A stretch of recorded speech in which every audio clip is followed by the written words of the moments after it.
Ер нь үйлдвэр технологийн парк гэд нарийн ярил Монголын ард түмэн тэр чигээрээ л хүлээж байгаа шүү дээ. Аж үйлдвэрлэл Монголд ер нь хөгжихгүй байна. То сэхэнд орцсон хүүхдээ чинь нэгээд ам оруулахын тулд инкубаторт оруулдаг, хиймэл амьсгаа хийлэгдэг, тусгай орчин бий болгодог гэсэн үг л дээ. Яг Монголын хүнд хөнгөн энэ аж үйлдвэрүүдэд тусдын болохын тулд бид хиймэл орчин, бүр бодлогоор татвараар болон эрх зүйн орчноор дэмжиж хиймэл орчин бий болгоод дэмжиж байгаа. Тэгээ энэ одоо бид 10 жил ярьлаа.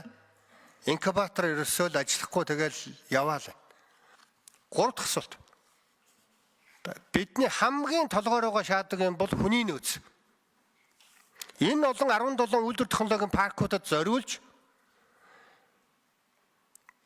хүний нөөцөнд бий болгож байгаа мэсүүтүүд нь хаа байгаа юм?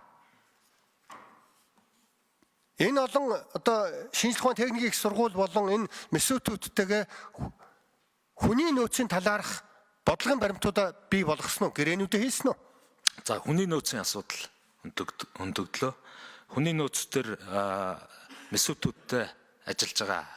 Таны асуусан шиг яг одоо тэр үйлдвэр дээр тэдэн хүн гэдэг одоо гэрээ бол хараахан байгуулагдаагүй байна. Ерөнхийдөө бол гадаад ажилчдыг угсралтын үед орж ирэхэд нь үндэсний боловсон хүчнээ 2-3 жилд бэлтгэнэ гэсэн төлөвлөгөө одоо тэзүүн дотор дагалдаж орж ирж байгаа. Ер нь үйлдвэрүүд дээр. За ийм байдлаар өөрийнхөө дотоод хүний нөөцийг мэрэгчлэтнүүдийг бэлднэ гэсэн ийм төлөвлөгөөтэй байгаа. Одоогийн явж байгаа эхэлсэн байгаа төслүүд дээр гэсэн үг. За ер нь энэ үйлдвэр технологийн паркын хууль маань дэмжлэгийн хувьд аягүй сайн хууль болсон гэж бид нар бодож байна. Яамны хувьд. Монгол улс чинь хамгийн том баталгаа нь хөрөнгө оруулалтын л гэрээ байгаа шүү дээ. Та бүхэн мэдж байгаа. Улсын их хурлаар орж байгаа. Оюутлогоо байна. Одоо орооноо орох гэж байна. Тэгтэл үйлдвэрлэл технологийн паркын тухай хуулинд энэ бүр заагаад өгсөн байж. Энэ нөгөө түрүүн жаргал сайхан гишүүн бас асуугаад байсан. Дэмжлэгүүд дутуу байна гэж. Дутуу байна гэж бол бид нар харахгүй байна.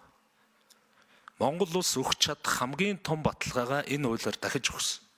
Хараахан энийг ашиглая гэдэг хөрөнгө оруулагч гарч ирээгүй байна.